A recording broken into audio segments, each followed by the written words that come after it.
Welcome to the Find My Catalyst podcast. We all have problems we're looking to solve, and we know that there are solutions out there, but we struggle with this. How do we find the solution? Where does that nudge come from to help us take the next step and start solving tough problems? This podcast is designed to help you find your catalyst and take that next step. I'm Mike Simmons. I am the founder of Catalyst Sale. This episode is brought to you by the Catalyst Sale Game Plan. It's our approach to goal setting and execution. If you head to catalystsale.com/game, you can find more information. My catalyst today is Carson Heady. Carson is the Director of Health Solutions at Microsoft and is the author of Birth of a Salesman and Salesman on Fire. Carson, it is great to meet you. I came across your work, and I've seen your work out there for a while, but the catalyst for reaching out to you was some comments that DeJuan Brown made, and that just turned into me asking if you wanted to join me. And here we are having a conversation. So it's great to meet you officially. I love it, Mike. Likewise. I think very highly of DeJuan, and I love that that's how our world can work right now, is that we can meet anybody, anywhere, thanks to serendipity. So great to be here. Thanks for having me.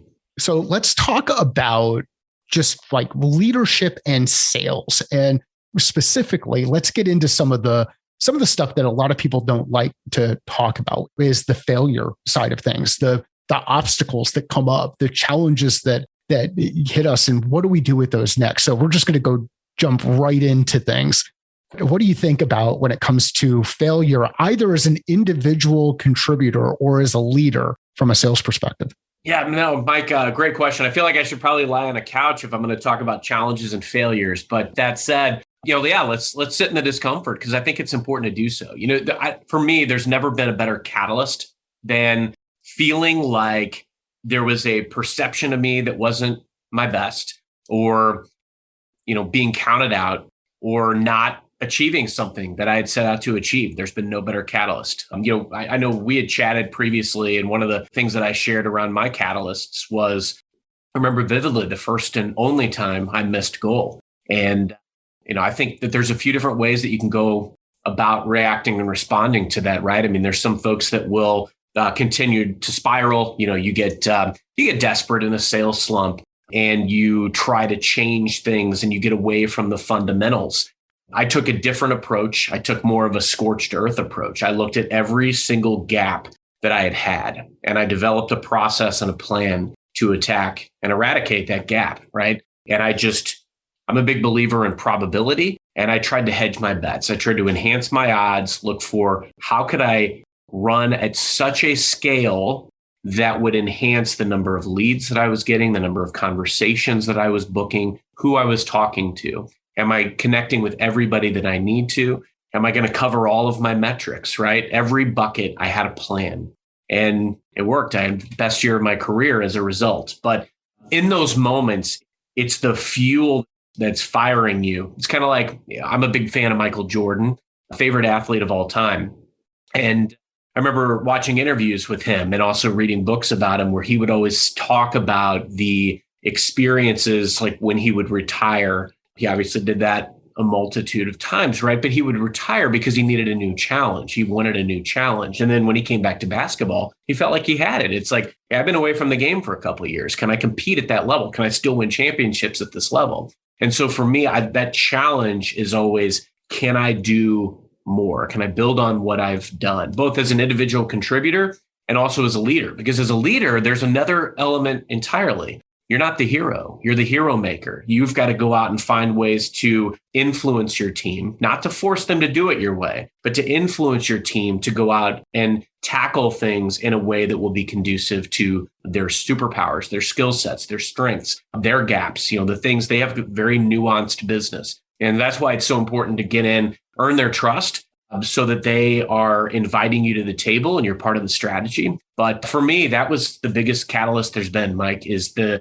times that I felt like I was counted out, ruled out, the best thing you can do is tell me that something's impossible.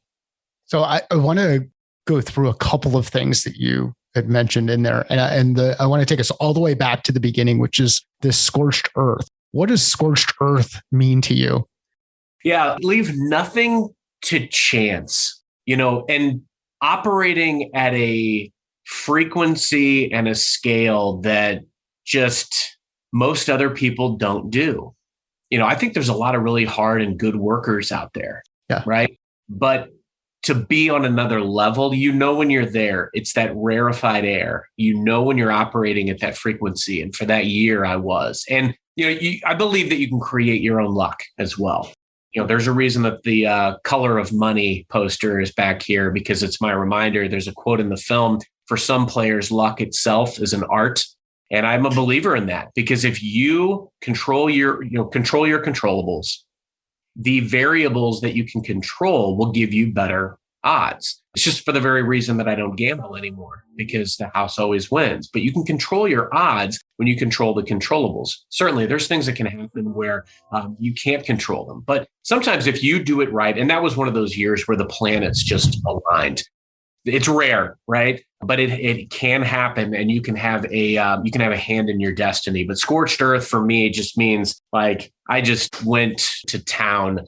One of my colleagues actually dubbed me Man on Fire during that time, right? So like the Denzel movie, you just pictured Denzel walking off with his trench coat and the explosion, right?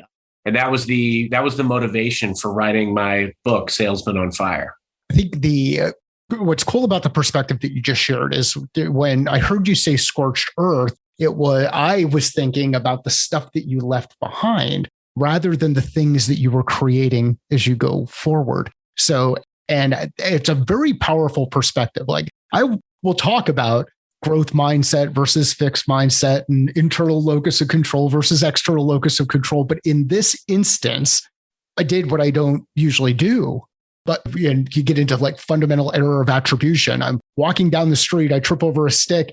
It's the stick's fault. You're walking down the street, you trip over the stick, you're a klutz. But in this, I was looking at it and I was thinking Scorched Earth is what you left behind as opposed to what you were looking at in front of you, which is really, really powerful stuff. I just torched all the sticks, right? Yeah. I mean, it was just, It's another level. And I think a lot of sellers, heck, anything that you're good at or passionate about, you can have that mentality and you can have those areas where you're in the zone. We fight to get there, and sometimes we fight to try to get back there, but it never looks the same because things change, right? Our world changes, the variables, the tools, the resources, the people, they all change. So it's impossible to like recreate the old magic, but you can get back to the fundamentals and back to the process. And it was one of those things. I'm already intense, right? I already work hard. I already bring my best to the table, but somehow I found it to turn it up a notch. And yeah, it was fun. So let's talk about the controllables, because you're going through, control what you can control. You can go to the Serenity Prayer. These are, having a level of stoicism is really, really important, especially in the roles that we are in, whether it's individual contributor or leaders, because I know of nobody who's made their number buying from themselves. Everybody there's somebody on the other end who has to make a decision. And as much as we think we can influence and drive that decision, it's still somebody else's decision. So when you think about controlling the controllables, what comes to mind? How do you distinguish between what you can control and what you can't control? Brilliant question. Mike, it comes down to, like, for instance, if I'm looking at, okay, this is my book of business, this is my white space, this is my edict, this is what I'm charged to do, right? My company pays me to own this book of business and own the all-up relationships with these customers to sell XYZ set of solutions, right? So the key elements that you can control how you decide to go to market. You can control how you show up, who you're going to reach out to. You've got to figure out who's my audience. Also, there is, the greatest commodity is information. We learned in Wall Street, right? So knowing the research that you're going to be doing. So, I subscribe to trade magazines. I work in the healthcare space today. So I'm subscribing to trade magazines. So I know what's at the pulse of these leaders that I'm trying to reach out to. You can control the point of view that you come to the table with. You can control whether you reach out with what is on your agenda or trying to meet customers where they are. So you control the messaging, the quality of your outreach. You can control the quantity of touch points that you try to make. You can control the consistency. You can control your process, what fundamentals you put in place. You can control the resources that you bring to bear. You can control your knowledge, how much you're finding out about these things. And so all of these things will enhance your odds of success. Now, I'm a big believer in a diversified portfolio, just like stock, right? You've got to have a diversified portfolio of, how you're investing in your learning, how you're investing in staying at the pulse of what matters to customers, the number of touches, the number of touch points. I've been very fortunate here with Microsoft. I had a second life. My first career, I worked at A.C.T.S. I was in telecommunications and advertising. It looked nothing like what I do today. But I've had a second life here at Microsoft. I embrace digital tools like LinkedIn, Sales Navigator, and I've used them to almost create this Moneyball, data-driven approach to getting any meeting I want. And by controlling the controllables, controlling how I show up, who I reach out to, how often I do. And here's the thing, you may not get the first meeting attempt. You may not get the 10th. But if you keep creating a community around what you're doing, create lists, engage meaningfully, give free resources and information and knowledge share, people will come. And that's the key. I've had situations where it took me every bit of 3 years to get a customer who I was inviting to events and webinars and sending newsletters and trying to get meetings with for them to come to the table. And we made a deal happen, a great deal. So it's just the key element is understanding the probability and the process, be a student of the game, know your controllables and control them as best you can. A couple of things I heard in there as you were talking through, in addition to the movie quotes, and I want to get into that a little bit deeper because I want to find out what other movie quotes there are out there. The importance of being able to go into the data, leverage the data, but also diversify your portfolio. So not limit yourself to one specific thing, one single bet. Have multiple bets that you're playing out there, not to the point where you're trying to boil an entire ocean, but rather than boiling one pot, you're boiling 3 pots. Is that fair? Very fair. So let's talk about movie quotes. So what other movies? Because I heard Color of Money. I've heard Wall Street. I saw the cameo with Charlie Sheen on your website. So what other movies have influenced your either thinking or approach, or that you like to lean on as you go about your craft? That's a great question. It's tough to answer because there's so many where you can draw inspiration. Like, I'm a big fan of the cheesy 80s film Cocktail as an example. And, I even in my office here, I've got a bar cart that has cardboard cutouts that I took from my old bar of Tom Cruise and Brian Brown by my bar cart, right? But the reason that I like that film is because it's silly. And it's one of those things like there's just these little quotables, those Coughlin's laws. Don't show surprise, don't lose your cool is one of my favorites out of that movie. And it's like you can control your reaction to situations, right? I think especially when you're facing a tough negotiation, as an example, or you're in a situation where things don't go the way you think they're going to go or want them to go, which, look, that happens daily. You control your reaction.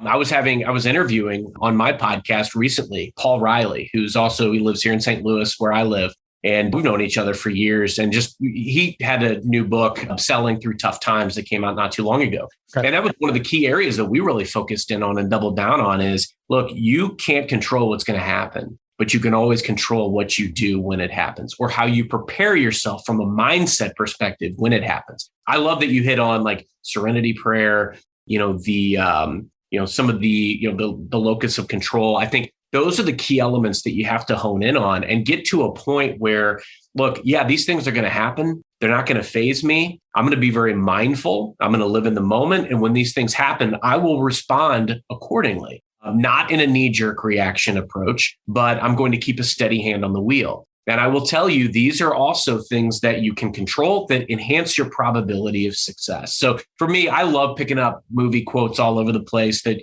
just little things that keep me moving. But every once in a while when I walk into my office, like I look at these guys and, look for some pearls of wisdom. And that's what I hear is don't show surprise, don't lose your cool. So can you actually toss a vodka bottle or bartending, do that kind of stuff? Or is that part of your skill set?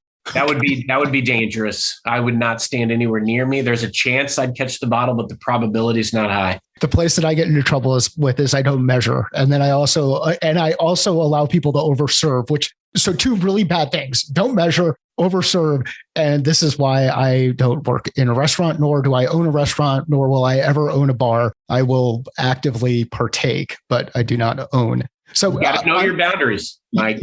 That's it. Know your boundaries and then operate well within those boundaries, whatever they are. And they're going to change over time, just like you'd mentioned. I mean, we've gone through different things that we'll go through over the last couple of years and we'll go through over the next couple of years, but control your controllables. So one of the things I really like about movies is they're relatable. They're stories. They're things that we can see ourselves in. So we start to make it less about the thing and more about the experience, which I think can help people with that learning process and realize that they can embrace their own self as they go out and do the work that we're all doing. The next place that I'm interested in going into is this idea of leaving nothing to chance. So when we leave nothing to, knowing that we can control our controllables, if something's outside of our control, that creates chance. How can we start to evaluate whether or not we're starting to leave things to chance? And what does leaving nothing to chance mean to you? I love that question. And actually, I had a conversation this week with one of my colleagues that really resonated with me on that front. And what she shared with me was something that she covers with her teams. And it was really around not engaging in actions that don't have measurable outcomes. So I'm going to be able to go out and let's say I want to run a sales play, right? We all have playbooks as sellers and as teams, but I need to have some way of having a tangible way of tracking this. Is it working? What did work? Maybe what resonated? Was there a certain type of messaging that did resonate? My team and I, we do all kinds of activities that not every team does, as far as, some of the outreach that we do, some of the things that we do around prospecting, the ways we engage, the number of times that we engage. We do events, we do free technical briefings so that we can invite people into the fold. And ideally, it leads to a one-to-one personalized discussion, but not always. But the key is that if you keep putting this good out into the world, you're going to build a community around what you do. And I'm very diligent in that belief. So if you've got to continue to learn from what you're doing, what's working, what's not. I know that I did this topic and I had a very low attendance. Does that mean I stopped? No, it means that I might reconfigure for the next time. See, I think what a lot of us fail to see sometimes in life and in career and in sales is that, look, it's often small tweaks to the process that can make all the difference in the world. We'll make another great sports analogy. A couple of years ago, my father-in-law got me into Formula One racing.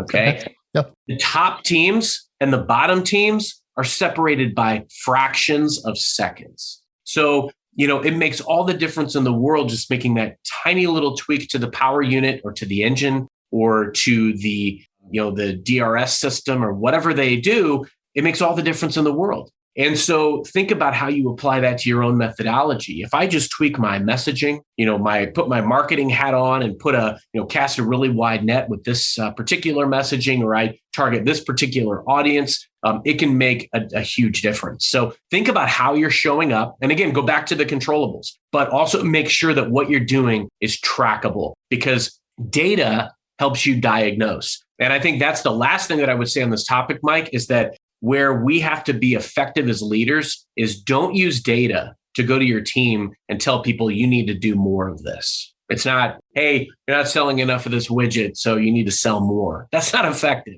What data does is it helps you say, hey, Joe, rep, Mary, rep. This is where we are on this particular metric.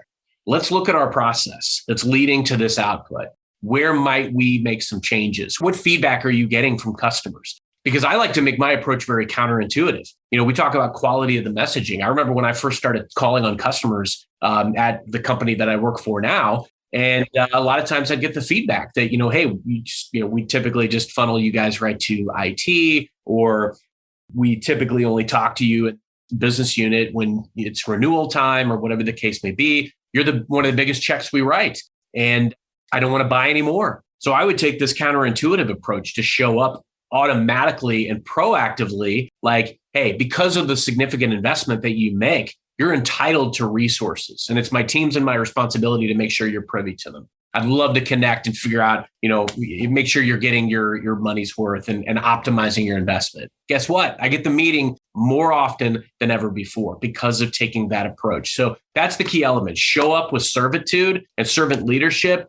Don't show up with your own agenda. But again, that's an element that you can control. You can track the effectiveness. I went from getting the meeting 10% of the time to 50% of the time. So why do we as leaders continue to challenge or continue to struggle with this challenge? The struggle with the challenge of, hey, you know what? I'm going to go ahead and I'm going to look at the funnel metrics, and the funnel metrics are going to tell me that I've got to have 10 outreaches that turn into 2 calls, that turn into 1 opportunity, that turn into whatever. What we just need to do is we need to be doing more outreach. So let's throw a lot of power at the outreach number and get things going. And ultimately, so why do we struggle with this as leaders when looking at this challenge? 2 reasons, Mike. That's a great question. 2 reasons. 1, it starts from above. So if nobody trains that manager on how to coach that behavior effectively, then that manager is never going to get effective at that behavior unless they have the light bulb aha moment on their own. The other reason is because the pressure comes from above typically. So if this manager's not coaching it, it's not going to change. The other reason is because it does. I mean, that is mathematically sound, right? I mean, if you look at a statistical sheet and a statistical breakdown, it makes sense that if you call more by these ratios, that you'll get more meetings and you'll close more deals. But here's the kicker. We've already established, 10, 15 controllables that all feed into that mechanism. So if some of these other components are off kilter, your end output is not going to be what you anticipate it is. I'll give you a case in point. Years ago, I ran a call center, and I had, our leadership wanted us doing, like 100 calls a day outbound, right? I mean, we had some that do 200-300 dials in a day. Honestly, I saw some that did 400 dials in a day. Were they closing anything? No. Actually, my best seller made like 10 calls a day, 10. And it was because she was lights out when it came to her messaging. The way she got people in to the boat, her conversations were longer. But believe me, I didn't come down on her about her talk time, even though leadership said, hey, talk time, you need to monitor talk time, keep talk time down because we got to talk to more customers. I left her completely alone. See, there's certain sellers that you also have to green light because they've got it figured out. And so for her, she was making 10 calls a day. They were quality calls. She was having conversations and she was closing more business than anybody else in the center. So there are anomalies in this. You can use these things as a general guide. And yeah, if somebody's making 50 dials a day and they are not closing anything, yeah, okay, maybe they need to make more calls, but they also probably need to get their customer in the boat with them more effectively. Maybe their introduction also needs work. See, you've got to analyze the whole of the process. Sales is all about people and process. You got to have the right people doing the right process and you'll be successful. And if the process gets off kilter or if something is going on with the person, then that's what ultimately needs to be addressed. Yeah, people and process over and over and over again. And it seems like we tend to do, especially with earlier career individual contributors that get moved into leadership roles, is they try to manage the person to be another version of themselves. So they want this kind of, carbon copy of them that goes through. And a carbon copy, they used to have this paper that would go right in the middle of another piece of paper, and you would actually create a carbon copy of things. I saw one of those the other day. Did you see one of those the other day? They still exist. Yeah, they do still exist. So we couldn't, back then we weren't able to just take pictures of things and then move them around. But so we get into this challenge where we say, look, now I'm in a leadership role. Now I've got the pressure of coming down around doing this. I don't have the skill set. I know what worked for me. So I'm going to go out there and I'm going to try to create a bunch of other versions of me. And we end up managing rather than leading. We lose track of a key component that you mentioned earlier, which is that servant leadership. That servant leadership, not only with our teams, but with our customers. And if we realize what we did well with our customers, we were taking a servant leadership approach, a serving approach to the way that we work with customers. So when bringing on a new leader into an organization, that first-time leader, what are some things, and there are many of them that are listening right now who are saying, God, I'm moving into this role. I want to do better. What are some things that they should be thinking about, considering as they evolve in their role? What would you do if you can't. You're talking to them directly right now. Love that question. First off, being a leader, being a manager is very much like being a parent. And not ironically, I'm much better as a leader now as a parent than I was in my 20s when I was getting promoted up the chain and I, was just running on fuel and adrenaline and arrogance, right? So I will say this. You've got to step aside and realize that now you're the hero maker. It isn't about you. You're not the one who's going to be winning awards. You're not going to be the one who is that everybody is a buzz about, right? You've got to invest in your people. And I'm another local author, Mike Weinberg, another good friend of mine. So when I got promoted the last time, I actually gifted myself one of his books, Sales Management Simplified. He talks about the importance of spending time with your team in the field. And could be the proverbial field, could be the virtual field, right? I mean, even just being on calls with your team. I always invite my team to invite me to anything, right? So it could be a strategy call, but I often sit and listen. I'm a fly on the wall. As a leader, you've got to realize your place. Your place is not to be driving. You're not the driving force. You've got to remove barriers. You've got to provide support.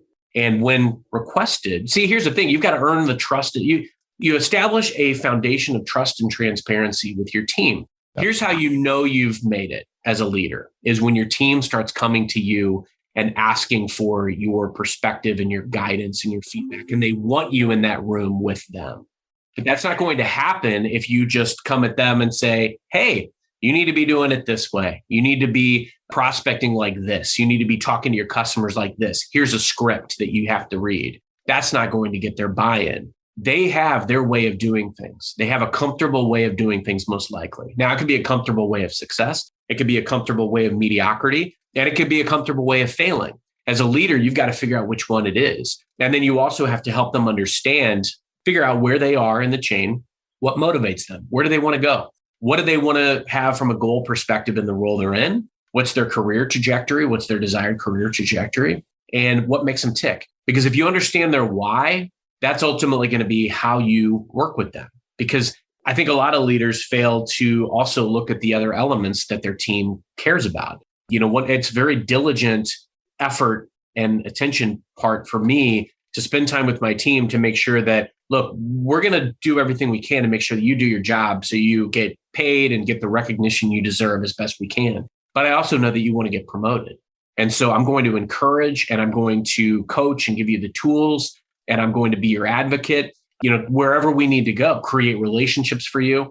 I think a lot of leaders or managers look at their team and they think, well, I don't want any of my team going anywhere. I don't want my top producer to get promoted by XYZ person. Why not? Because guess what?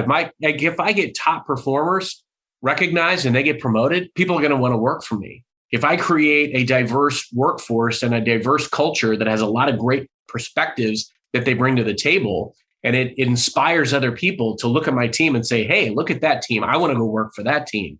Then it just makes you all the better. It's kind of like, look at great sports teams, look at great college teams. Why do people continue to gravitate toward these? Because of great coaches, because of storied programs. That's why, reputation. And so you want to create that brand. Your brand is going to look very different as a leader than it did as an individual contributor, but that's okay. What got you here isn't going to get you to the next level. It's not going to get you to success as a leader. But now you're in a new playing field. Figure out the controllables. Do the same things we already talked about. It looks similar, even though the playing field's different. How do you think about culture, both from an individual and an organization perspective? That's an important question, Mike. Culture is everything. I've found in my career, look, it's all about relationships. I wish I'd realized that when I was younger. I thought I could make it just on, my hard work alone, right? It's, your network is your net worth. I heard that from a mentor a few years back, and it really stuck with me. If I could go back in time and tell my 20-something self that anything, it would be that. It's all about people and relationships. Every meaningful role I've ever been pulled into in my life has been because of a relationship. I gravitate toward great leaders. I want to work for great leaders. I want to be inspired by great leaders. That's important to me. And so knowing that and being intentional about that, the role doesn't matter. And that's the other funny thing. When I was younger, I was always looking at, this is the next role that I'm working toward, or this is the next role I'm working toward. That stuff's irrelevant, especially now when if you're really strong at something, they'll create a role for you. I had a role created for me a few years back that I was able to go out and coach and train on prospecting throughout sales teams all over the country. And now I get to do that on a global scale. And that's not part of my core role, but it's recognized and it's something that I get asked to do all the time. So I think the key thing is to really look at, from a cultural standpoint, Culture is the byproduct of how people feel that they're being heard, that their opinion and their voice matters. And as a leader, you've got a lot of control of that. I encourage, players only meetings. I'll want my team to meet without me together. First off, so that they gel, but also so that they can give me the feedback that comes out of that. And so that I can relay that to leadership. That's very, very important. But the other core component is you have to acknowledge that you've gotten the feedback.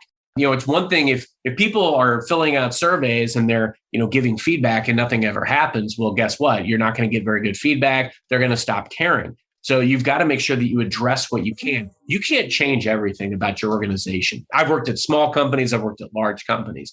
You can't change everything, no matter what. But you can change some things, and you can change the way you show up, and you can make sure that your team knows that they are heard, and you can help them navigate the waters if they want to, see a change through. So, those are the types of things that you can do to really establish culture. But at the end of it, it's all about that trust and transparency. Be clear about what you can control, what you can influence, and what you can't. And if you show your team that you're advocating for them and they can see you fighting the fight, even if it doesn't win, they'll trust you.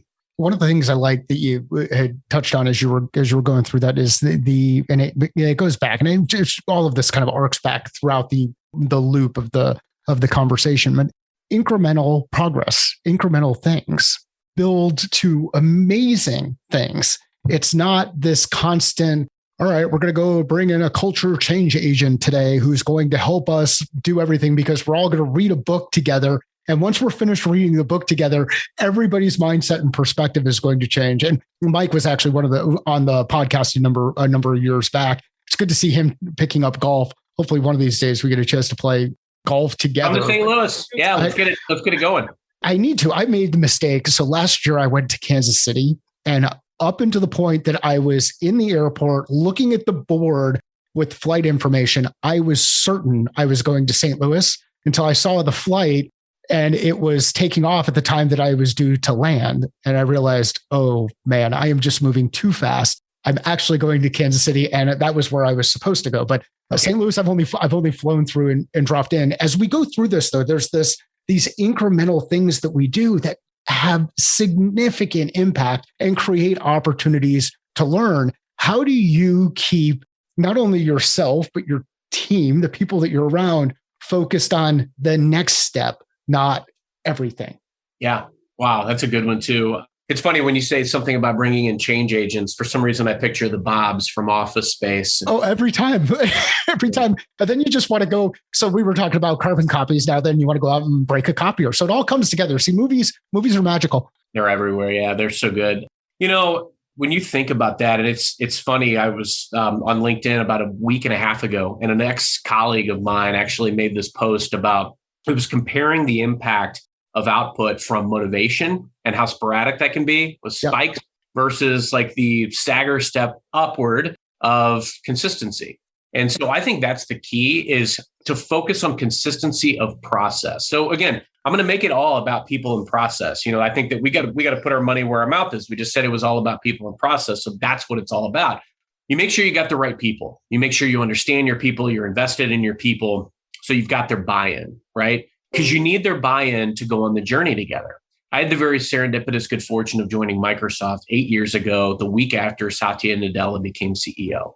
We've undergone a massive transformation in that time. The stock price also has gone from $30 a share to $290 a share. So great journey as well during my time here. I take zero credit.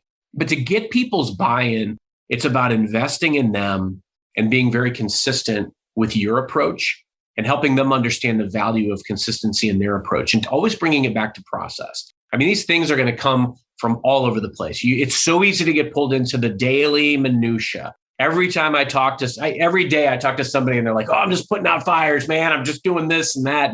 But how do you keep that steady hand on the wheel? How do you be mindful? I do a lot of reading, but typically I do two things. I read escapism. So I'm a huge James Bond fan. I've read those books 20 times a piece. The other thing is right now I'm reading a lot of sports coaches. I'm reading Phil Jackson and Zen Master, right? So what I love about Phil Jackson is he's always very focused on that moment.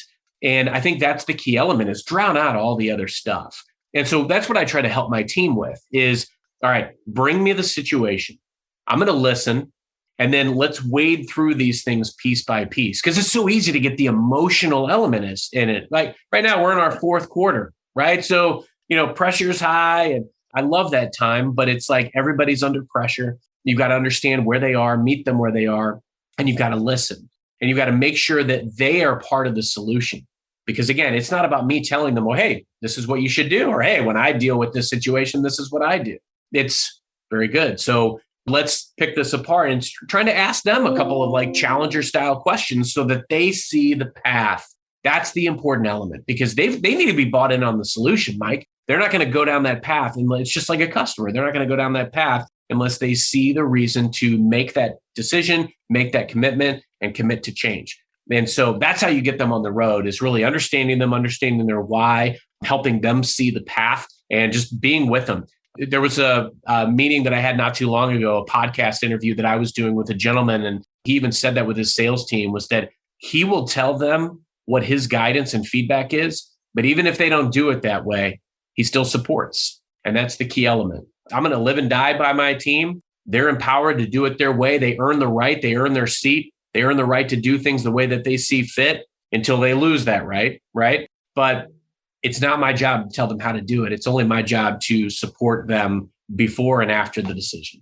And it's amazing what happens when you give people the freedom to do that. They will do things that you never even thought of. Like I love the focus on people and process. If you give your people the chance and you provide some, I'm going to call them guide rails, some guardrails that help them stay within a certain spectrum, start moving in the same direction so that we're all going the same place, it's amazing what will happen. Yeah, I mean, Mike, like the last thing I would say on that front is that, to go back to my earlier statement about parenting, it's very much being a good leader is like being a good parent. And I don't purport to be either. I'm just doing the best I can. But having kids is challenging. And all you can do, because you can't control their behavior, you can't control what they're going to do, especially when they leave the nest. But what you can control is the foundation that you put in place, the level of comfort that you've established where they feel like they can share with you, they can talk to you, that you can give them advice, you're honest with them. Those are the types of things that you can do. And then hopefully they'll make the right decisions. But even when they don't, you still support them and you still love them. The piece of advice on parenting I wish I had way back when, and I've got a 16-year-old and a 19-year-old now, is it doesn't get any easier. It just gets different. And there are things you deal with today at their age that you would never have wanted to deal with when they're younger. Right now, I've got 2 kids, even though one is, can vote and is an adult or go out and drive. They're out there. So hopefully we've given them an opportunity to have a high level of self-awareness and a high level of self-confidence. And if we've done that, then ideally they can make awesome decisions as they go through stuff. Carson, this has been... You can apply that to your team. Absolutely. Absolutely. And we as leaders, we as coaches, we as people who care about people, both our customers, external customers, internal customers, team members inside our organization, team members in other parts of the team, if we apply these things in the communication and the way that we deliver ourselves to these discussions, things will continue to get better. And if they're not getting better, you at least are going to be able to go through the process of saying, okay, here's why they're not getting better. Maybe our business doesn't deserve to exist. Maybe people don't care about this thing, whatever it is. Carson, this has been an awesome conversation. Tell folks a little bit more about the podcast and where people can find you and where you'd like to send them once they get a chance to listen to this one. Yeah, no, Mike, thank you so much. I couldn't agree more. Great discussion, phenomenal questions and dialogue. The podcast happened completely by accident. It was one of those things I was actually commiserating with a friend of mine a couple of years ago, just lamenting that we could no longer sit around and just talk about sales and leadership when we were in a pandemic, right? And then I realized I can talk about sales and leadership with anybody globally. And so the rather than looking at it as a hindrance, I looked at it as unlimited possibilities, growth mindset, right? So just started having conversations and recording them and putting them out there. I refused to call it a podcast at first because that implies commitment, and I was not ready to commit, but everybody started calling it a podcast, so I just let it fly. So basically, they're out on my LinkedIn and then also my website, carsonvheady.com. Awesome. If you know, we'll include links in the show notes. If you know of someone who would find value out of this conversation, please share with them. Let Carson and I both know via LinkedIn. We're both active on LinkedIn. We'll see the share. Let us know. Sales is a thinking process. Business is a thinking process. Life is a thinking process. How are you thinking differently about your process?